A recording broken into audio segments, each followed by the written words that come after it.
ശരദിന്ദു മലർദീപനാളം നീട്ടി സുരപിലയ മുത്തുക്കൂട ഞാൻ നിവർത്തി നിൽപ്പൂ, ഭദ്രപീഠം ഞാനൊരുക്കി നിൽപ്പൂ. കല്യാണപ്രായത്തിൽ പെണ്ണുങ്ങൾ ചൂടുന്ന കന്മലപ്പ് കണ്ണം പോണ്ടോ, കൂടെ വന്നേ പോ. എന്റെ കടിഞ്ഞു പ്രണയ കഥയിലെ പെൺകൊടി. കദളി കൺകദളി ചെങ്കദളി പൂവേണു, കവിളിൽ പൂമദമുള്ളൊരു പെൺപൂവേണു പുകാര. നീലപ്പൊന്മാനേ എന്റെ നീലപ്പൊന്മാനേ, വെള്ളി വെയിലു നെയ്തപ്പൂ.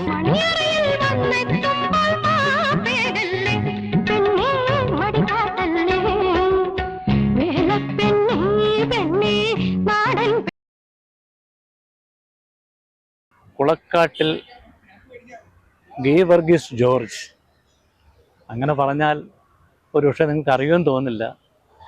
KG ജോർജ് മലയാള സിനിമയിൽ ഒരു പ്രത്യേക വഴി വെട്ടിത്തുറന്ന ഒരു ചലച്ചിത്ര സംവിധായകനാണ് KG ജോർജ്.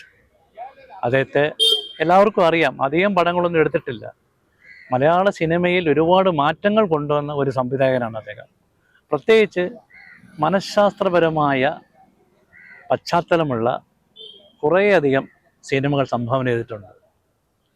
അദ്ദേഹത്തിൻ്റെ ഉൾക്കടലും യവനികയാണ് മിക്കവാർക്കും പേർക്ക് അറിയാവുന്ന 2 സിനിമകൾ. പക്ഷേ അദ്ദേഹം, നമ്മളൊന്ന് തിരിഞ്ഞു നോക്കുമ്പോൾ അദ്ദേഹം പൂന ഫിലിം ഇൻസ്റ്റിറ്റ്യൂട്ടിൽ നിന്നും സ്വർണ്ണ മെഡൽ വാങ്ങി സംവിധാനത്തിൽ ബിരുദം നേടിയ ആളാണ്. അദ്ദേഹം തിരുവല്ലയിലാണ് ജനിച്ചത്. അദ്ദേഹത്തിൻ്റെ അച്ഛൻ ഒരു നല്ല ചിത്രകാരനായിരുന്നു. അപ്പോൾ അച്ഛൻ്റെ കൂടെ അദ്ദേഹം ചിത്രകല ചെയ്യുന്ന സ്ഥലങ്ങളിലും ബോർഡുകൾ എഴുതുന്നിടത്തും ചുവർ ചിത്രങ്ങൾ വരയ്ക്കുന്നിടത്തൊക്കെ പോവുകയും അങ്ങനെ സഹായിക്കുകയും ചെയ്തു. മനസ്സിലൊരു ഫ്രെയിമുകൾ ഉണ്ടായിരുന്നു. ഈ ഫ്രെയിമുകൾ അതിൻ്റെ ചായക്കൂട്ടുകളും ആയിരിക്കണം സിനിമ എന്ന കലയിലേക്ക് അദ്ദേഹത്തെ അടുപ്പിച്ചത്. അന്ന് അദ്ദേഹം വിദേശ സിനിമകളൊക്കെ കാണാൻ ശ്രമിച്ചിരുന്നു. അങ്ങനെ അദ്ദേഹത്തിൻ്റെ കാഴ്ചപ്പാടുകൾ അങ്ങനെ വ്യത്യസ്തമാകാനാണ് സാധ്യത. അങ്ങനെയാണ് ഫിലിം ഇൻസ്റ്റിറ്റ്യൂട്ടിൽ ചേരുന്നതും. ഒരു സാധാരണക്കാരനായ ഒരാൾ ഫിലിം ഇൻസ്റ്റിറ്റ്യൂട്ടിൽ ചേരുന്ന അന്ന് അപ്രാപ്യമാണെങ്കിൽ പോലും അദ്ദേഹത്തിന് അവിടെ അഡ്മിഷൻ കിട്ടി. അങ്ങനെ അവിടെ പഠിച്ച് സ്വർണ്ണമേള നേടിയതിന് ശേഷം അന്ന് നമ്മുടെ രാമു കരിയാട്ട് അവിടെ ഫിലിം ഇൻസ്റ്റിറ്റ്യൂട്ട് സന്ദർശിക്കാനിടയായി. അപ്പോൾ ഇദ്ദേഹത്തെ കാണുകയും സംസാരിക്കുകയും പരിചയപ്പെടുകയും ചെയ്തപ്പം പറഞ്ഞു, നിങ്ങൾ പഠിത്തം കഴിഞ്ഞ് വരിക, എന്നെ കാണുക എന്ന് പറഞ്ഞു. അപ്പോൾ രാമു കരിയാട്ട് നെല്ല് എന്ന സിനിമയുടെ ചിത്രീകരണത്തിലായിരുന്നു. ചെമ്മീനോടുകൂടി രാമു കരിയാട്ട് അതിലോക പ്രശസ്തനായി തീർന്നു. അദ്ദേഹം ഇതുപോലെ വ്യത്യസ്തങ്ങളായ വീക്ഷണങ്ങളിൽ സിനിമ എടുക്കുന്ന ഒരാളായിരുന്നു. അങ്ങനെ KG ജോർജ് അദ്ദേഹത്തെ കാണുകയും നെല്ലിൽ അദ്ദേഹത്തിൻ്റെ അസോസിയേറ്റ് ഡയറക്ടർ ആക്കുകയും ചെയ്തു. അപ്പോൾ ഇൻസ്റ്റിറ്റ്യൂട്ടിൽ വന്ന് പഠിക്കുന്നതും ഇവിടെ ഒരു കൊമേഴ്ഷ്യൽ സിനിമയിൽ വർക്ക് ചെയ്യുന്നതുമായിട്ടുള്ള ശീലം വന്നപ്പം മലയാള സിനിമയുടെ സൗന്ദര്യ ശാസ്ത്രങ്ങളെ എങ്ങനെ കൊമേഴ്ഷ്യൽ സിനിമയുടെ സാങ്കേതികത്വവുമായി യോജിപ്പിക്കാമെന്ന് KG ജോർജ് മനസ്സിലാക്കി. അതാണ് അദ്ദേഹത്തെ പൂന ഫിലിം ഇൻസ്റ്റിറ്റ്യൂട്ടിൽ നിന്ന് വന്ന മറ്റ് ഡയറക്ടേഴ്സിനെ അപേക്ഷിച്ച് ജനകീയ വിജയം നേടി ചിത്രങ്ങൾ എടുക്കാൻ അദ്ദേഹത്തിന് സാധിച്ചത്. എനിക്ക് തോന്നുന്നു ഈ കൊമേഴ്ഷ്യൽ സിനിമയിൽ വർക്ക് ചെയ്യാൻ അവസരം കിട്ടിയപ്പോൾ ഈ 2 സാധ്യതകൾ ഉപയോഗപ്പെടുത്തി ഒരു പുതിയ സങ്കേതം, അതായത് മധ്യവർത്തി സിനിമകൾ, ആർട്ട് സിനിമയല്ല, കൊമേഴ്ഷ്യൽ സിനിമയല്ലാതെ ഒരു മധ്യവർത്തി സിനിമയുടെ ഉപജ്ഞാതാക്കൾ ഒരാളാണ് KG ജോർജ്. നീലപ്പൊന്മാനേ എന്റെ നീലപ്പൊന്മാനേ, വെള്ളി വെയിലു നെയ്ത പുടവ വേണു, പൊളിയില കരപ്പുടവ വേണു. കദളി കൺകദളി ചെങ്കദളി പൂവേണു, കവിളിൽ പൂമദമുള്ളൊരു പെൺപൂവേണു പുകാര.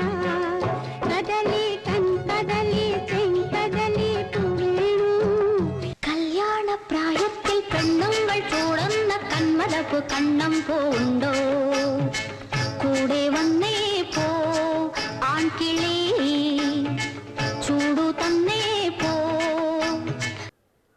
അതിനുശേഷം അദ്ദേഹം നെല്ലും കഴിഞ്ഞിട്ട് നിൽക്കുമ്പോഴാണ് അദ്ദേഹം ഒരു മനഃശാസ്ത്ര നോവലായ സ്വപ്നാടനം, അത് അന്ന് ആ കാലഘട്ടത്തിൽ മലയാള സിനിമയിൽ വന്നിരുന്ന എല്ലാ ഫോർമുലകളെയും മാറ്റിമറിച്ചിട്ടാണ് 72 അടൂർ ഗോപാലകൃഷ്ണൻ സ്വയംവരത്തോടുകൂടി നമ്മുടെ നവസിനിമ അല്ലെങ്കിൽ ന്യൂ വേവ് സിനിമ എന്നൊരു പ്രസ്ഥാനം തുടങ്ങിയിരുന്നു. പിന്നെ ബക്കറിൻ്റെ ഓളവും തീരോ, PN മേനോൻ, അങ്ങനെ കുറേ പേര് ഇങ്ങനെ ചുവടുകൾ വെച്ച് വരുവാണ്.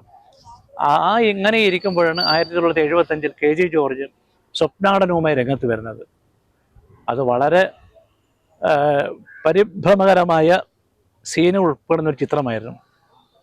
ഡോക്ടർ മോഹൻദാസ്, റാണിചന്ദ്ര, അങ്ങനെ ചെലവ് കുറഞ്ഞ, അവരെയൊക്കെ വെച്ച് ചെലവ് കുറഞ്ഞ ചിത്രമായിരുന്നു. വളരെ മനഃശാസ്ത്രപരമായ സമീപനത്തോടെയുള്ള സിനിമ അതെങ്ങനെ വിജയിക്കുമെന്നൊന്നും അറിയാതെ അദ്ദേഹം ധൈര്യപൂർവ്വം എടുത്തു. അതിന് അദ്ദേഹത്തെ സഹായിക്കാൻ 2 ചെറുപ്പക്കാർ വന്നിരുന്നു. പക്ഷേ ഈ സിനിമ വിതരണത്തിനെടുക്കാനൊന്നും ആരുമില്ലായിരുന്നു. എങ്കിൽ പോലും എങ്ങനെയോ വിതരണത്തിനെടുത്തു. തിയേറ്ററിൽ വലിയ പ്രതികരണമൊന്നും ഉണ്ടാക്കില്ല. പക്ഷേ ആ വർഷത്തെ സംസ്ഥാന അവാർഡ് ആ ചിത്രത്തിന് കിട്ടി. അതോടുകൂടി അദ്ദേഹം വളരെയധികം ശ്രദ്ധിക്കപ്പെട്ടു. ഈ സിനിമ ഈ കേരളത്തിൽ പ്രദർശിപ്പിച്ചതിനേക്കാൾ കൂടുതൽ തവണ പല വിദേശ മേളകളിലും പ്രദർശിപ്പിച്ചു. അങ്ങനെ KG ജോർജ് ധൈര്യമായി പടങ്ങളെടുക്കാമെന്നുള്ള ധൈര്യമായി. പരമേശ്വരന്റെ നാട് എവിടെയാണ്? പറയൂ, നിങ്ങൾ ഏത് നാട്ടുകാരാണെന്ന് പറയൂ. നാട് എറണാകുളത്തിനടുത്താ.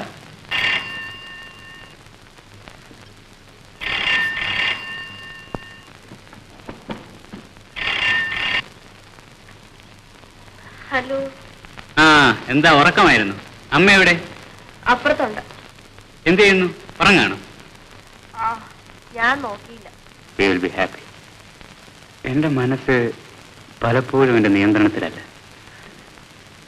എത്ര ശ്രമിച്ചാലും അത് കൈവിട്ടു പോകും.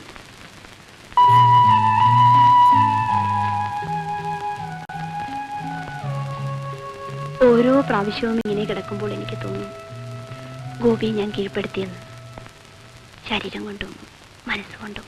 പിന്നീടാണ് അദ്ദേഹം ഉൾക്കടൽ എന്ന സിനിമ എടുക്കുന്നത്. ഉൾക്കടൽ അന്ന് വരെ വന്ന, ഇന്നും ഉണ്ടായിട്ടുള്ള ക്യാമ്പസ് കഥകളിൽ ഏറ്റവും മികച്ചതും, അതിൻ്റെ അപ്പുറത്തും വന്നിട്ടില്ല ഇപ്പുറത്തും വന്നിട്ടില്ല. ജോർജ് ഓണക്കൂറിൻ്റെ ഒരു പ്രശസ്ത നോവലിനെ ബേസ് ചെയ്തിട്ടായിരുന്നു ഉൾക്കടലെടുത്തത്. അതിൽ വേണു നാഗവള്ളി, ഉർവശി ശോഭ അവരൊക്കെ അഭിനയിച്ചു. അതിലെ പാട്ടുകളൊക്കെ എല്ലാവർക്കും നിങ്ങൾക്ക് അറിയാമായിരിക്കും. അതിൽ എല്ലാം ONB, MB ശ്രീനിവാസൻ ടീമിൻ്റെ പാട്ടുകളാൽ പ്രശസ്തമായിരുന്നു ആ സിനിമ. രതീഷ് എന്ന നടനെ മലയാള സിനിമയ്ക്ക് സംഭാവന ചെയ്തതും KG ജോർജ് ആയിരുന്നു. അതേപോലെ വേണു നാഗവള്ളി എന്ന നടനെ പരിപക്വപ്പെടുത്തിയെടുത്ത് ഒരു താരപദവിയിലേക്ക് ഉയർത്തിയതും ഈ ഉൾക്കടൽ സിനിമയായിരുന്നു. ശോഭ എന്ന നടിയുടെ ഒരു പ്രത്യേകമായ അഭിനയ ശൈലിയും രൂപപ്പെടുത്തിയെടുക്കാൻ ഈ സിനിമ സഹായിച്ചു. അങ്ങനെ അന്ന് കോളേജ് ക്യാമ്പസുകളിൽ വിപ്ലവം സൃഷ്ടിച്ച കോളേജ് കുമാരന്മാർക്കിടയിൽ വളരെയധികം ഇഷ്ടപ്പെട്ട, വളരെയധികം ഹിറ്റായി തീർന്ന ഒരു സിനിമ, KG ജോർജിൻ്റെ ആദ്യത്തെ ഹിറ്റെന്ന് വിളിക്കാവുന്ന സിനിമ ഉൾക്കടൽ. ആ പാട്ടുകളും ആ പ്രണയവും ഒക്കെ ഇപ്പോഴും ആൾക്കാർ ഓർത്തിരിക്കാനിടയുണ്ട്. അങ്ങനെ KG ജോർജിന് ഒരു കൊമേർഷ്യൽ അല്ലെങ്കിൽ വിജയിക്കുന്ന ഒരു സിനിമയുടെ സംവിധായകനായും നിൽക്കാൻ കഴിഞ്ഞു. ശരദിന്ദു മലർദീപനാടം നീട്ടി സുരഭിലയാമങ്ങൾ ശ്രുതിമീട്ടി ഇതുവരെ കാണാത്ത കരയിലേക്കോ മുത്തപ്പൂട ഞാൻ നിവർത്തി നിൽപ്പൂ, ഭദ്രപീഠം ഞാനൊരുക്കി നിൽപ്പൂ, നഷ്ടവസന്തത്തിൻ തപ്ത നിശ്വാസമേ എന്റെ കടിഞ്ഞു പ്രണയ കഥയിലെ പെൺകൊടി, നിൻ ചുടു നിശ്വാസധാരയാം വേനലും നിർവൃതിയായൊരു പൂക്കാലവും. അതിന് ശേഷമാണ് അദ്ദേഹത്തിൻ്റെ വളരെ പ്രശസ്തവും ആയ യവനിക വരുന്നത്. യവനിക്ക് മുമ്പ് ഒരു സിനിമയുണ്ട് മേള. മേളയിലാണ് മമ്മൂട്ടിയെ കെ ജി ജോർജ് ആദ്യമായിട്ട് കൊണ്ടുവരുന്നത്. അതിനെപ്പറ്റി കെ ജി ജോർജ് തന്നെ പറയുന്നുണ്ട്. ഈ മേള എടുക്കാൻ നേരത്തെ അതിലെ ഒരു സർക്കസ് കൂടാരത്തിൽ മോട്ടോർ സൈക്കിൾ ജമ്പർ ആയിട്ടാണ് എടുക്കുന്നത്. അത് പക്ഷേ സാഹസികമായ രംഗങ്ങളുള്ളതുകൊണ്ട് അതിന് പറ്റിയ ഒരാളെ തിരക്കിയിരിക്കുമായിരുന്നു. അപ്പോഴാണ് ശ്രീനിവാസൻ വന്ന് ജോർജ് സാറിനോട് പറയുന്നത്, സാറേ ഇന്ന നടനുണ്ട്, ഞാനും മമ്മൂട്ടി എന്ന നടനുമായിട്ട് ഉൽക്കാണ്ട് സ്വപ്നങ്ങൾ, അതും പൂന ഫിലിം ഇൻസ്റ്റിറ്റ്യൂട്ടിലെ ആസാദ് എന്ന ഡയറക്ടർ ചെയ്ത സിനിമയായിരുന്നു. അതാണ് മമ്മൂട്ടിയുടെ ആദ്യത്തെ രംഗപ്രവേശം. സുകുമാരനായിരുന്നു ആ സിനിമയിലെ നായകൻ. നല്ല ആർട്ടിസ്റ്റാണെന്ന് പറഞ്ഞ് പരിചയപ്പെടുത്തി കെ ജി ജോർജ് വന്ന് കണ്ടു. അപ്പോൾ നല്ലൊരു ആകാരമാണ്, ഒരു നല്ല ബോഡി, നല്ല ലുക്ക്, നല്ല പേഴ്സണാലിറ്റി. സാറിന് ഇഷ്ടപ്പെട്ടു. അപ്പോൾ സാറ് പറഞ്ഞു, എന്തുകൊണ്ട് ഒരു യഥാർത്ഥ ജമ്പറിന് ഒരു ഇയാളെ വെച്ചുകൂടാ, ബാക്കിയൊക്കെ അഡ്ജസ്റ്റ് ചെയ്ത് ഷോട്ട് എടുക്കാവുന്നല്ലേ ഉള്ളൂ. പക്ഷേ മമ്മൂട്ടിക്ക് ഭയങ്കര ആവേശമാണ്, എങ്ങനെയെങ്കിലും സിനിമയിൽ നിന്നേ പറ്റുന്നുള്ള അദ്ദേഹത്തിൻ്റെ അതികഠിനമായ തീവ്രമായ ദാഹം അത് കെ ജി ജോർജ് മനസ്സിലാക്കി. ഇങ്ങനെയുള്ള ഒരാളാണ് തനിക്ക് വേണ്ടതെന്നും തനിക്ക് ബാക്കിയൊക്കെ താൻ പാകപ്പെടുത്തിയെടുത്തോളാന്ന് പറഞ്ഞ് അദ്ദേഹം അങ്ങനെ വന്നു. അങ്ങനെയാണ് അദ്ദേഹം ചോദിച്ചു, മോട്ടോർ സൈക്കിൾ ഓടിക്കാം, അതിന് ഇങ്ങനെയൊക്കെ ചെയ്യാം, എന്തും ചെയ്യാൻ തയ്യാറായിട്ടാണ് അങ്ങനെ നിന്നത്. അങ്ങനെ അദ്ദേഹം മേളയിൽ വളരെ കുള്ളനായിട്ടുള്ള രഘു എന്നൊരാളാണ് നായകൻ. പക്ഷേ മമ്മൂട്ടി വേറെ റോളാണെങ്കിലും മമ്മൂട്ടി ശ്രദ്ധിക്കപ്പെട്ടു. മേളയിലൂടെയാണ് മലയാള സിനിമയിൽ മമ്മൂട്ടി ശ്രദ്ധിക്കപ്പെടുന്ന ഒരു വേഷം ആദ്യം പഠിച്ചത്. അങ്ങനെ കെ ജി ജോർജിൻ്റെ മേള.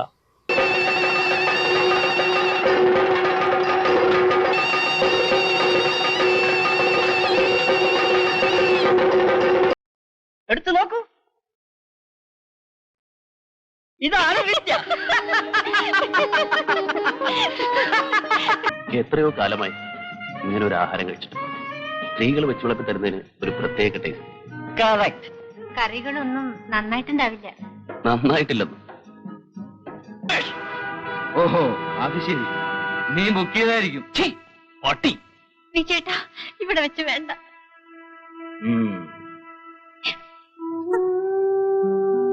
അവനത്തിനെ ശ്രദ്ധിച്ചുകൊണ്ട് നിൽക്കുകയായിരുന്നു ഞാൻ.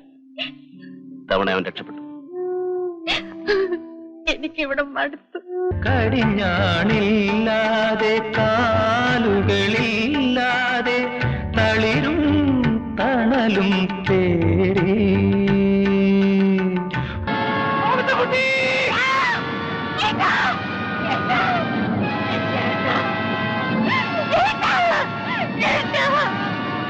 മമ്മൂട്ടി എങ്ങനെ മമ്മൂട്ടി ആയെന്നുള്ളത് യവനിക കണ്ട എല്ലാവർക്കും അറിയാം.